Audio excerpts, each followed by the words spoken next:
지난주에 우리는 삼갈이라는 사사를 살펴보았습니다. 삼갈은 우상을 섬겼던 이방인 출신이었어요. 하지만 하나님은 그를 세우셔서 구원자로 삼갈을 선택을 하시죠. 그런데 사사기 3장을 보게 되면 삼갈 이전에 에훗이라는 사사가 있었습니다. 여러분, 에훗은 왼손잡이라고 성경은 기록하고 있는데 왼손을 잘 쓰는 사람을 말한 것이 아니라 오른손을 쓰지 못하는 장애를 가지고 있는 사람을 말합니다. 하지만 하나님께서는요, 왼손잡이 에훗을 사용하셔서 이스라엘을 구원하신 겁니다. 그래서 하나님께서는 그분의 역사를 이루실 때에 아무도 예상하지 못했던 연약한 자들을 통해서 지혜롭고 강한 자들을 부끄럽게 하시고 아무 육체도 자랑하지 못하게 하시죠. 오직 그분의 영광만을 드러내고 계신다라는 것입니다. 오늘 우리가 살펴볼 4장의 시작은 이렇습니다. 이스라엘 자손이 또 여호와의 목전에 악을 행했다. 여러분, 하나님께서는 지금까지 이스라엘 백성이 불순종했음에도 불구하고 고통 가운데 부르짖을 때에 사사들을 보내서 이스라엘을 위기에서 건져내 주셨죠. 하지만 이스라엘은 또다시 정신 못 차리고 하나님 앞에 악을 행합니다. 이것은 사사기에서 반복이 되는 사이클인데 하나님께서 제약 가운데 있는 이스라엘을 위기에서 건져 주십니다. 하지만 이스라엘은 1절에서 말하되 또 그렇습니다. 또 여호와의 목전에 악을 행합니다. 이렇게 이스라엘의 반복되는 악행으로 인해 하나님은 가나안 왕 야빈의 손에 이스라엘을 넘기시죠. 야빈은 철병거 900대를 가진 막강한 왕입니다. 20년을 혹독하게 이스라엘 백성을 괴롭혔습니다. 억압했습니다.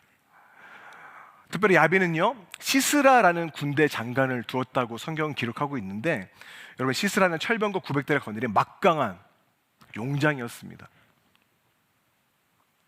이렇게 상황이 어려워지게 되자 이스라엘 자손은 또 여호와께 부르짖게 됩니다. 3절이죠. 야빈 왕은 철병거 900대가 있어 20년 동안 이스라엘 자손을 심히 학대했으므로 이스라엘 자손이 여호와께 부르짖었더라. 우리는 이러한 이스라엘 백성 보면서 또 하나님께서 이 기도를 들으실까라는 의문이 생기죠. 왜냐하면 계속해서 응답하셔도 또다시 반복적으로 죄짓는, 그야말로 불순종하는 백성들이기 때문입니다. 하지만 4절은 이렇게 시작을 해요. 그때에 라고 시작을 합니다. 여러분, 하나님이 언제 응답을 하셨냐면 부르짖을 그때에 하나님은 응답하셨다라는 것입니다. 우리는 이렇게 끊임없이 응답하는 하나님 보면서 우리 하나님은 진짜 인내의 하나님이시고 사랑의 하나님이시고 은혜의 하나님이시다라는 것을 우리는 다시 한번 보게 됩니다. 여러분, 사실 우리의 삶도요 마찬가지예요. 하나님 은혜 주시면 그 은혜대로 살아가면 되는데 또다시 악을 저지르고 죄악을 저지르는 게 바로 오늘 우리의 모습이라는 것이죠. 그래서 반복되는 사사기의 이 사이클은 죄악된 삶, 우리 그들의 모습을 여실히 보여주고 있는 것입니다. 하지만 그런 가운데서도 우리가 부르짖을 그때에 하나님은 응답하셨다라는 거예요. 그래서 우리가 착각하지 말아야 될 것은 우리의 기도가 응답받았다? 우리의 기도가 대단해서가 아닙니다. 우리의 열심이 대단해서도 아니고요, 우리가 믿음이 좋아서도 아닙니다. 하나님의 은혜가 대단하기 때문입니다. 따라서 각자 외면하고 있는 어려움과 당면, 또 우리가 기도해야 될 기도 제목 앞에 우리가 기도할 때에 잊지 말아야 됩니다. 우리의 모든 의로움 다 내려놓고 우리가 의지해야 될 것은 오직 하나님의 은혜와 긍휼이라는 것이죠. 그래서 이때에 우리가 함께 하나님의 은혜와 긍휼을 의지하며 나아가는, 또 기도할 수 있는 저희가 되기를 바랍니다. 그렇다면 지금까지 왼손잡이 에훗, 이방인 삼갈, 우리가 전혀 예상하지 못했던 인물이죠. 그 인물들을 사용했던 하나님께서 이번에는 어떤 인물을 사용하실까 궁금해집니다. 여러분, 한번 보세요. 보통 적이 아니에요. 철병거 900대면 당시 엄청난 무시무시한 막강한 군대였습니다. 시스라였습니다. 그래서 그에 필적한 만한 대단한 전사가 필요한 상황이었던 거예요. 아마 이스라엘 백성들은 그것을 놓고 기도했을 겁니다. 강력한 사사를 우리 가운데 보내주옵소서 기도했을 겁니다. 하지만 오늘 본문을 보게 되면 하나님의 응답은요, 우리가 전혀 상상지도 전혀 예상하지 못한 것이죠. 드보라라는 여인을 사사로 세우십니다. 고대 남성 중심 사회에서 여러분, 여성을 한 민족의 리더로 세운 겁니다. 누구도 상상하지 못했던 일이죠. 하지만 여러분, 드보라는요 대단한 여인이었어요. 오늘 본문 4절 보니까 드보라를 랍비돗의 아내라고 소개하고 있죠. 이것을 히브리 원어로 풀면 불같은 여인이라고 또 번역이 가능하다고 합니다. 드보라는 랍비돗이라는 한 남자의 아내인 동시에 불같은 여인이었다는 것이죠. 근데 우리는 보통 불같다라고 하면 긍정적인 이미지는 아닌 것 같아요. 화를 잘 내고, 그렇죠? 흥분 잘하는 그런 이미지를 떠올리지만, 여러분 오늘 본문 보게 되면 드보라는요, 힘보다는 지혜와 인격으로 이스라엘을 이끈 여성 사사였습니다. 그래서 오늘날로 말하자면 이렇게 표현할 수 있는 것 같아요. 강한 의지를 가진 여인, 철의 여인이라고 하죠. 그래서 그야말로 드보라는 철의 군대에 맞선 철의 여인이었다라는 겁니다. 게다가 드보라는 사사면서도 동시에 여선지자였고 재판관의 역할까지 해냅니다. 그 어떤 사사도 드보라 같은 사사는 없었던 거예요. 이제 드보라는 막강한 시스라와의 전쟁을 앞두고 있습니다. 우리는 이 상황에서 어떠한 여전사로서의 드보라의 활약을 기대할 수 있지만, 사실 드보라는요 사사들 중에 유일하게 전사가 아니었습니다. 굉장히 아이러니하죠. 그래서 시스라와의 전쟁을 앞두고 드보라는 대신 싸워줄 바락을 부릅니다. 바락이라는 사람을 부릅니다. 그리고 드보라는 바락에게 하나님의 명령을 전달을 해요. 7절입니다. 내가 야빈의 군대 장관 시스라와 그의 병거들과 그의 무리를 기송강으로 이끌어 내게 이르게 하고 그를 어떻게 합니까? 내 손에 넘겨주리라. 여러분, 이건 약속의 말씀이에요. 뭡니까? 이미 승리는 정해졌다는 겁니다. 올라가면 내가 승리하게 해주겠다라는 바락에게 주어진 굉장한 말씀인 거죠. 당시 고대 근동 지역에서 적장을 죽이는 것은 굉장한 영광이었어요. 하나님께서는 지금 그 영광을 너에게 주겠다라고 말씀을 주신 겁니다. 하지만 엉뚱하게도요, 바락은 어떻게 반응합니까? 그 약속의 말씀 앞에서, 확실한 하나님의 약속의 말씀 앞에서 우물쭈물하며 주저합니다. 그리고 드보라에게 이렇게 조건을 걸어요. 8절입니다. 만일 당신이 나와 함께 가면 내가 가려니와 만일 당신이 나와 함께 가지 아니하면 나도 가지 않겠습니다. 자, 여러분, 지금 확실해요. 승리는 정해졌어요. 군대만 일으켜서 가면 됩니다. 그럼 끝나는 겁니다. 그런데 그 앞에서 바락은요, 주저하며 조건을 달고 있다라는 것이죠. 여러분들은 혹시 이 모습 어디서 많이 본 모습 같지 않나요? 여러분의 삶 가운데 이렇게 하나님의 약속의 말씀 앞에 주저하고 있지는 않으십니까? 여러분, 이번에 훈련반이 개강이 됐잖아요. 모든 훈련반이 이제 은혜도 넘치지만 또 부담이 되는 것도 사실입니다. 그래서 여러 훈련반 중에서 가장 부담이 되는 훈련반 하나를 꼽으라면 여러분 무엇을 꼽으겠습니까?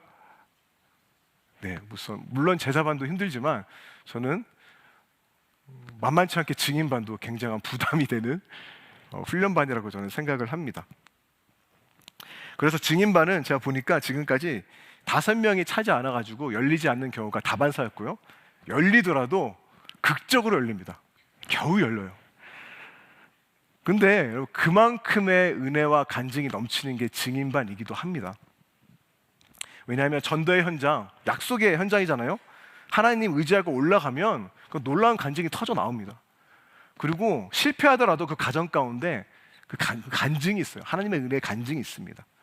그리고 무엇보다 내가 복음을 전한 것 같지만 내가 복음을 듣죠. 그래서 새롭게 되는 변화도 있습니다. 그런데 이번에도 오랜만에 코로나가 끝나고 2년 만에 열렸습니다.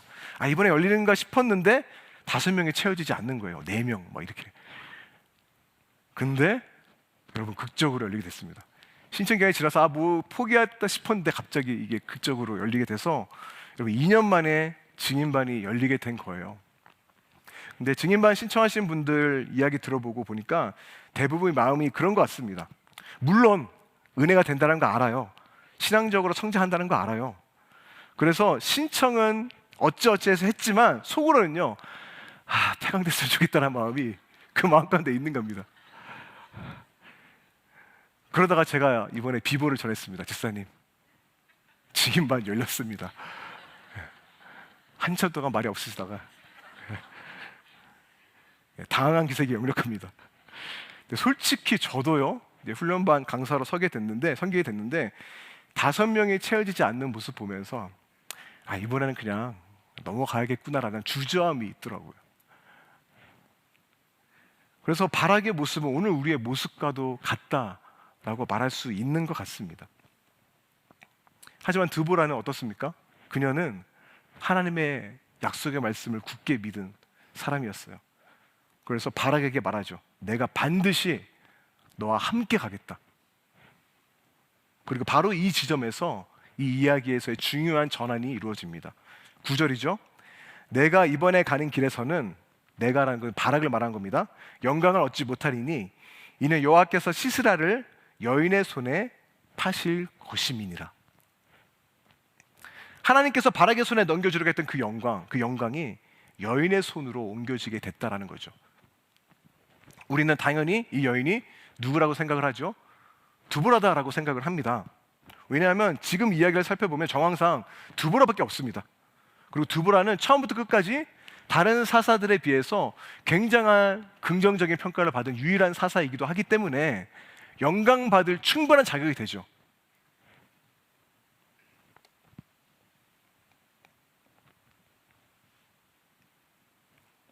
아니나 다를까 드보라는요, 기세등등하게 바락과 함께 10,000명의 군사를 일으켜서 게데스라는 곳으로 올라갑니다. 그런데 여러분, 성경은요, 우리가 상상한 만큼의 뻔한 이야기대로 흘러가지 않아요. 예상치 못한 곳으로 흘러가게 됩니다. 근데 여러분, 잠깐 제가 김 빠지게 하는 거 미안한데 여기서 잠시 멈추겠습니다. 잠시 멈춰서 한 가지 주제를 좀 살펴봐야 될 것 같습니다. 드보라 이야기에서 우리가 필히 다루어야 될 주제인데, 그게 뭐냐면 교회 안에서 여성 사역에 관한 부분을 짚고 넘어가야 할 것입니다. 여러분, 지금은 그렇지 않지만 이전에 한국 사회는 어떠한 사회였죠? 뿌리 깊이 가부장 문화가 있는 그런 사회였습니다. 남아선호 사상이 대표적인 예입니다. 그나마 교회는 그렇지 않다고 하더라도 완전히 자유로울 수는 없죠. 그만큼 우리 문화 안에 깊숙이 뿌리 내린 것이 그런 가부장적인 문화인데, 우리 문화뿐만 아니라 다른 문화권에서도 마찬가지예요. 그래서 오늘 우리가 성경이 우리에게 가르쳐주고 있는 것이 무엇인지를 한번 살펴보도록 하겠습니다. 미국 복음주의를 대표하는 팀 켈러 목사님이라는 분이 계시는데, 당신을 위한 사사기라는 책에서 이 주제를 다루고 있습니다. 참고해서 나누겠는데요. 자, 드보라와 바락, 이를 바라보는 두 가지 관점이 있습니다. 극단적인 두 가지 관점인데, 하나가 무엇이냐면 여성의 역할에 대한 전통적인 관점이에요. 이게 뭐냐면 바락 같은 남자들이 소심하게 반응하는 바람에 남자 리더십에 있어야 될 자리에 여성이 끼어들었다라는 관점이죠. 그래서 남자들 뭐하냐, 지금 정신 차려라 라는 관점인데, 여러분 성경 보세요. 어디에도 그런 말 없습니다. 오히려요, 성경을 연구하는 학자들은 바락이 불순종한 것이 아니다, 드보라를 하나님이 세우신 영적인 리더로 인정했기 때문에 드보라와 함께 가겠다는 믿음을 보였다라고 해석을 하기도 합니다. 그래서 성경은요, 여성의 역할에 관한 정통적인 관점에 동의하지 않습니다. 그렇다고 해서 또 하나의 극단이죠. 남자가 할 수 있는 것은 무엇이든 여자도 할 수 있다라는 자유주의적인 관점도 성경은 동의하지 않아요. 아까도 말씀드렸지만 사사 중에서 두보라만 뭐가 아니죠? 전사가 아닙니다.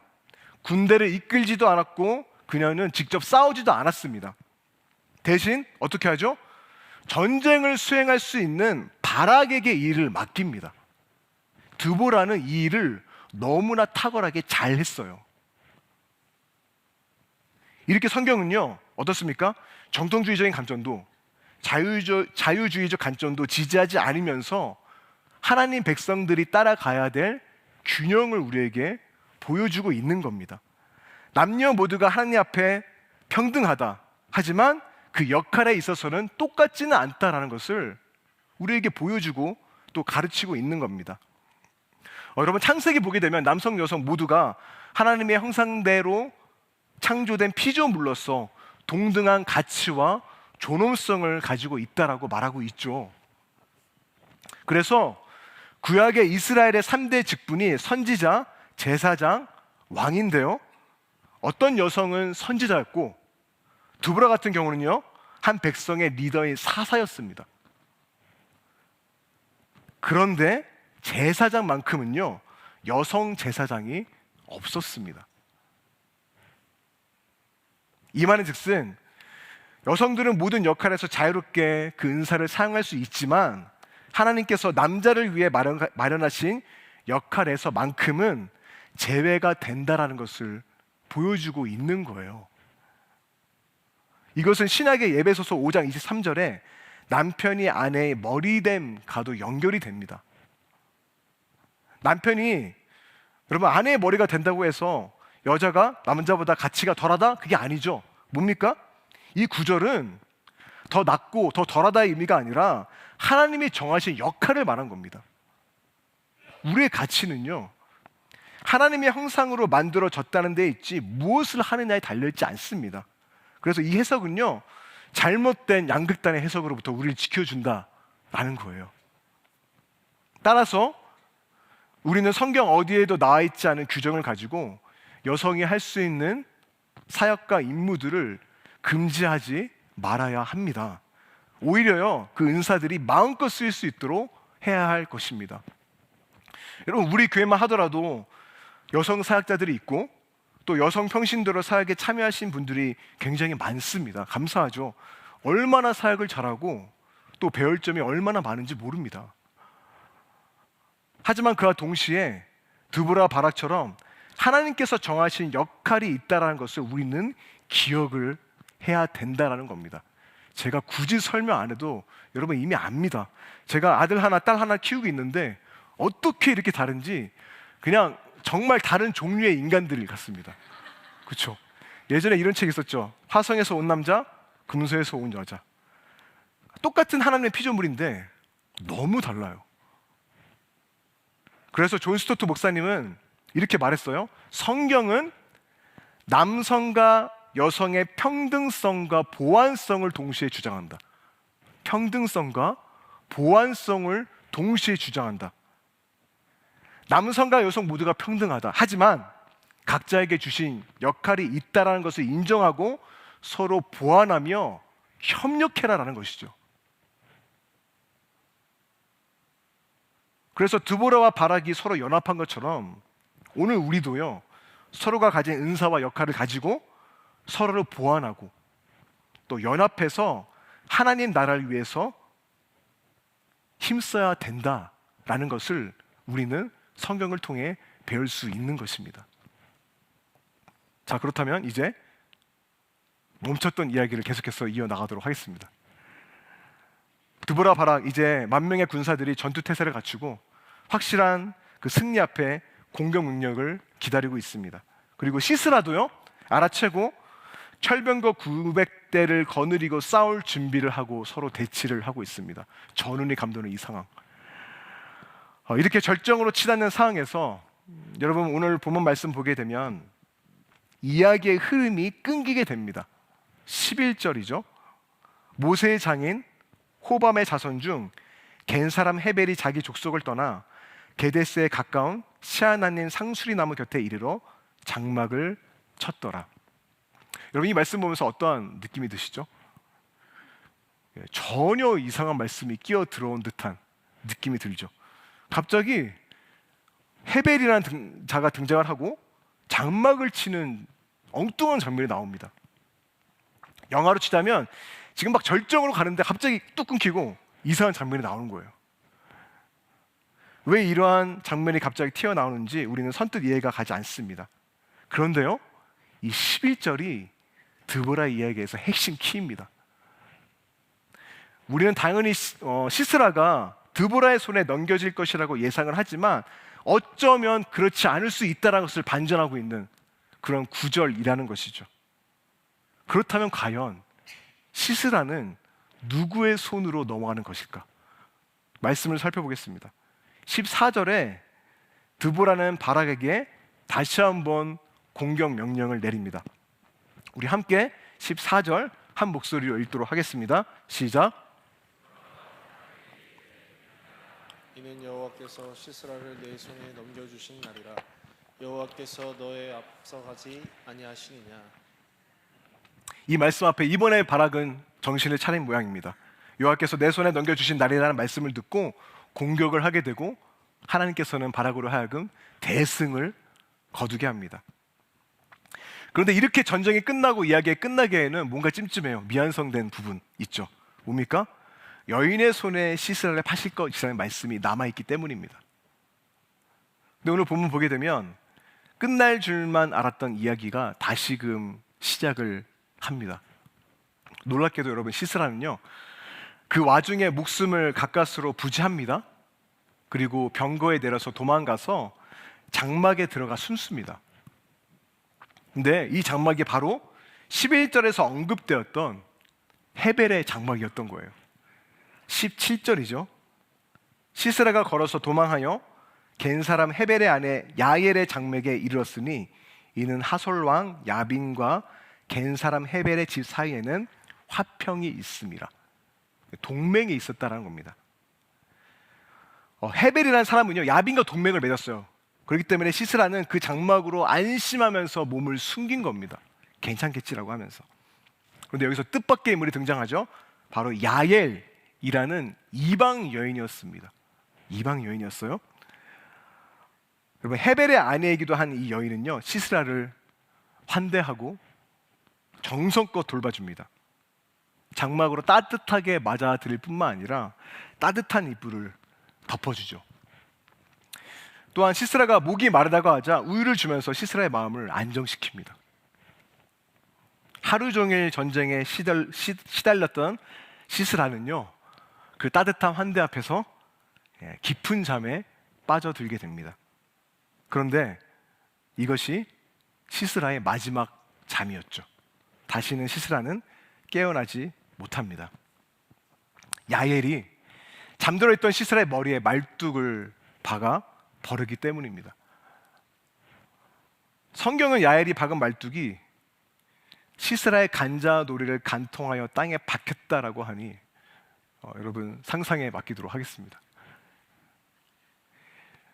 누가 이것을 생각했을까요? 전혀 생각지 못했던 반전이죠. 시스라를 파시겠다는 그 여인의 손, 드보라가 아니라 이방 여인 야엘이었던 겁니다. 여러분 천하의 시스라, 용맹한 장군이 여인의 손에 허망하게 죽을 줄 누가 알았겠습니까? 따라서 이날의 영웅은요, 바락도 아니고 드보라도 아니고 바로 야엘이었던 것입니다. 사사기 5장으로 넘어가게 되면요, 이 4장의 사건을 시인의 관점에서 노래한 장인데 5장 24절은 야엘을 이렇게 평가하고 있습니다. 겐 사람 헤벨의 아내 야엘은 다른 여인들보다 복을 받을 것이니 장막에 있는 여인들보다 더욱 복을 받을 것이로다. 성경이 야엘이 이 이야기에서 가장 축복받은 여인이라고 평하고 있습니다.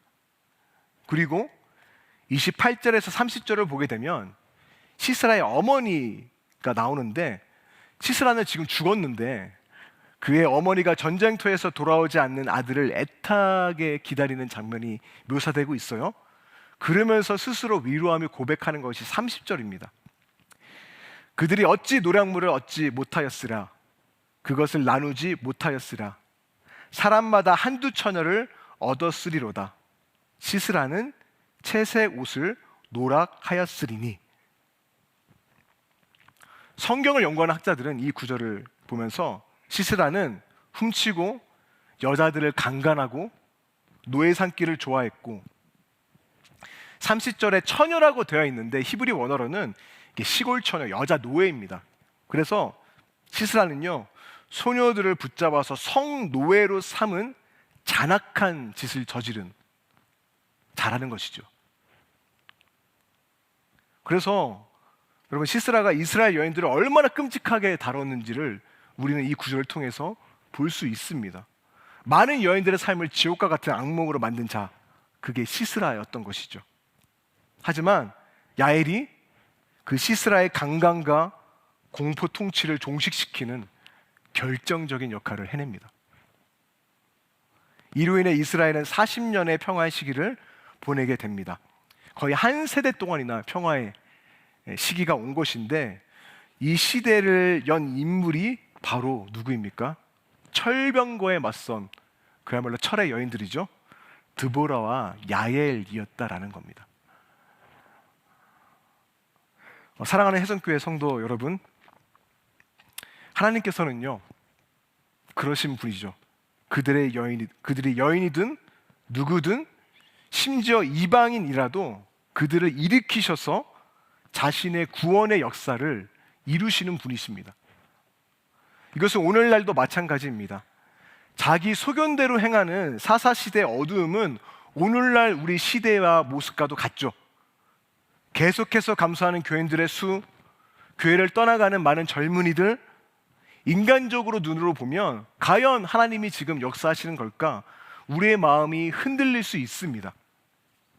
하지만 우리가 오늘 본문에서 보았듯이 하나님의 약속은요, 우리가 상상할 수 없는 방법과 그 사람을 통해서 이루어지게 된다는 것을 우리는 알 수 있다라는 것입니다. 여러분, 하나님의 방법은 항상 그랬어요. 우리를 구원하신 방법도 그랬죠. 어떻게 우리를 구원하셨죠?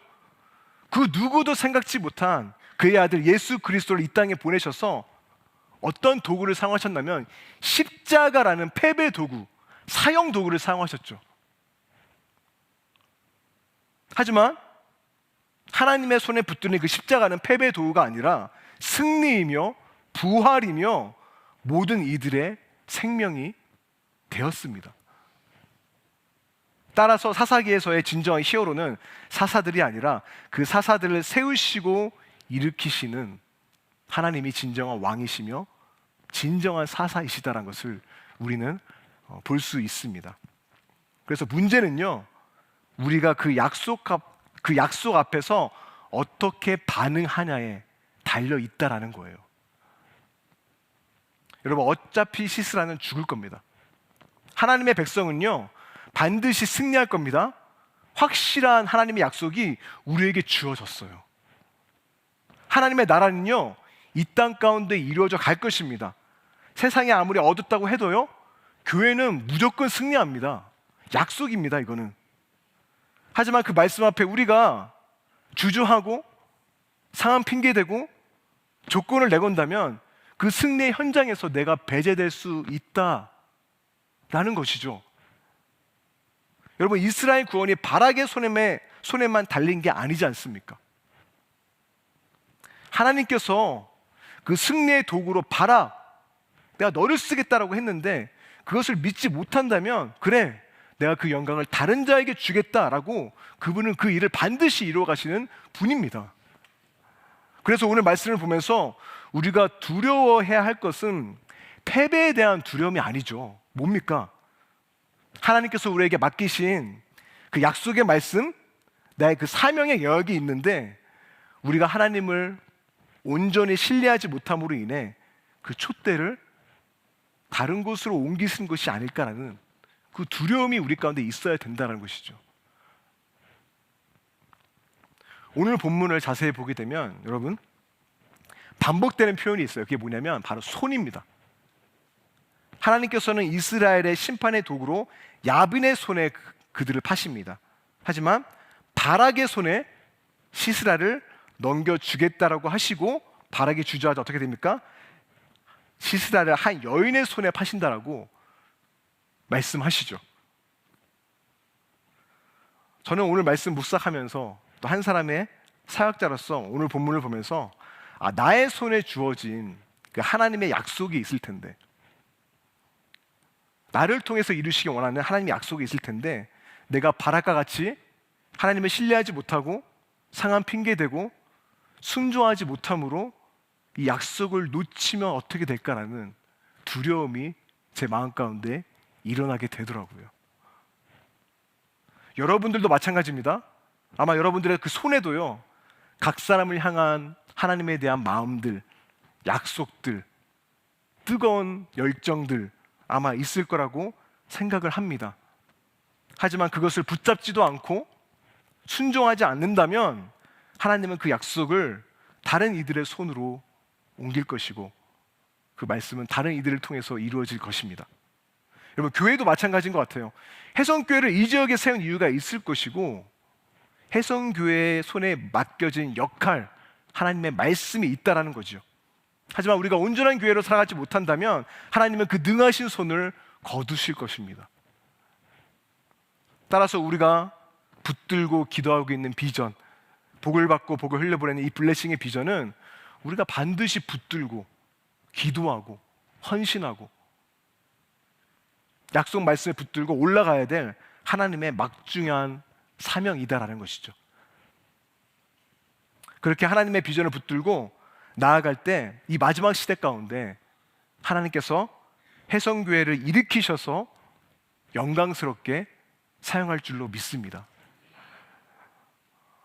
장로님께서 그렇게 기도하셨는데, 우리는 2주 전에 금요 기도회 때 담임 목사님 말씀을 통해서 에즈베리 부흥에 관한 비전을 들었고, 지난주에는 실제 그 부흥의 현장을 다녀오신 류육열 목사님께서 또 부흥에 관한 비전을 들려주셨습니다.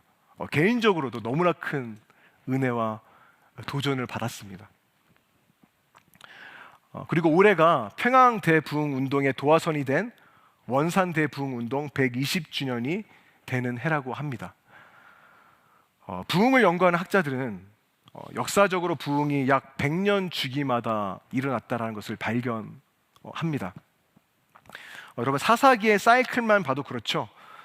이스라엘 백성이 제약으로 인한 고통으로 회개하며 부르짖을 때 하나님께서는 어김없이 사사를 보내셔서 이스라엘을 구원하시고 영적으로 갱신, 회복, 부흥의 역사를 일으키시는 사이클을, 우리는 이 사이클이 주기적으로 돌아가고 있음을 말씀을 통해서 볼 수 있습니다. 그래서 만약에 또 하나의 사이클이 돌아가서 하나님께서 이 시대 가운데 또 한 번의 부흥을 준비하고 계시다면 과연 우리는 어떻게 반응해야 하는 것일까요? 팀켈러 목사님은 오늘 본문을 통해서 이렇게 말했습니다. 여기서 하나님의 백성에게 주는 교훈은 무엇인가? 하나님이 이기신다 라는 것이다. 그러므로 축복은 하나님을 위해 싸우며 승산이 얼마든, 치러야 할 희생이 얼마든 자신을 들여 하나님을 섬기는 데 있다. 여호와께서 사람의 도움을 요구하신다는 것이 아니다. 여호와께서는 그의 백성이 돕도록 허락하신다. 그래서 야엘은 다른 여인들보다 복된 것이다. 제가 20대 초반에 예수님을 인격적으로 만나고 굉장히 뜨거울 때 기도실에 혼자 앉아가지고 한 기도가 있는데, 제가 20년을 훌쩍 넘은 오늘도 그 기도가 생생하게 제 머릿속에 남아있는데, 그 기도가 뭐냐면, 하나님께서 이 시대 가운데 또 한 번의 부흥을 일으키신다면 하나님, 제가 여기 있습니다. 저를 꼭 기억해 주세요 라는 기도였습니다. 무슨 생각으로 그런 기도를 하는지 모르겠습니다. 그러니까 차마 부흥의 주역이 되게 해주시죠 라고 못하니까, 그렇죠, 약간 소심한 기도죠. 그러니까 벽돌 하나 나르는 역할을 주니까 하나님, 좀 기억해 주세요. 저 여기 있어요 라는 기도였어요. 그래서 저는 미국의 에즈베리 부흥 보면서 너무나 기쁘고 소망적이면서도 이게 무슨 마음인지 모르겠지만 마음이 상합니다. 그러니까 너무 간절해서 그런 건가라는 생각이 들기도 하지만 또 하나님 앞에서 제 마음을 살펴봤을 때 그 동기가 순수하지 않은 건가라는 생각도 하게 됩니다. 바라기는 여러분 에즈벨의 부흥이 멈추지 않고 확산돼서 열방으로 흘러가고 한반도 땅에도 그 부흥의 바람이 불어와서 이곳 해성교회 가운데도 임했으면 얼마나 좋을까라는 소망이 듭니다. 저뿐만 아니라 여러분들도 이 간절한 기도 있을 거예요. 잊혀지지 않는 하나님과의 은밀한 그 기도들, 약속들 있을 겁니다. 그래서 에즈벨의 부흥은요, 어쩌면 우리 시대에 주신 하나님의 사역에 동참하라는 하나님의 부르심이 아니지 않을까 생각을 해봅니다. 여러분, 오늘 말씀이죠. 일어나라, 일어나라. 이는 여호와께서 시스라를 내 손에 넘겨주신 날이라. 여호와께서 너의 앞서 나가지 아니하시느냐. 이 부르심 앞에, 이 승리의 약속 앞에 주저하지 않고 순종함으로 하나님 손에 붙들리는 저와 여러분들 되시기를 바라고, 그렇게 쓰임받는 해성교회가 되기를 바랍니다. 18세기 미국의 1차 대각성 대부흥 운동의 주역으로 활약한 조나단 에드워즈는 이렇게 말했습니다. 부흥은 하나님의 주권적인 선물이다. 그러나 아무 곳에나 임하는 것은 아니라 간절히 사모하는 곳에 임한다. 사랑하는 성도 여러분, 영적으로 갱신되는 회복과 부흥의 역사 뒤에는 항상 회개와 특별한 기도, 부흥을 향한 간절한 사모함이 있었습니다. 이때가 부르짖을 그때가 아닌가, 이때가 하나님 앞에 더 엎드려 기도해야 될 때가 아닌가 생각이 듭니다. 하나님을 섬긴다고 하지만 가나안 땅의 문화와 우상을 숭배했던 이스라엘 백성처럼 오늘 우리 하나님을 예배한다고 하지만 정작 나의 삶의 가치는 다른 곳에 있고 그 가치를 따라가는 우리의 모습들을 회개하고 기도의 자리, 하나님의 약속을 붙들었던 자리, 엎드렸던 그 자리를 다른 것으로 채웠던 우리의 영적인 게으름과 무감함, 안일함의 제약들을 회개하고 먼저 그의 나라와 의를 구하고 하나님의 얼굴을 구하시는 저와 여러분들 되시기를 바랍니다. 그렇게 각자에게 주어진 그 약속의 말씀을 붙들고 올라가 싸울 때 하나님의 능하신 손이 함께함으로 영광스러운 승리를 맛보게 될 줄로 믿습니다.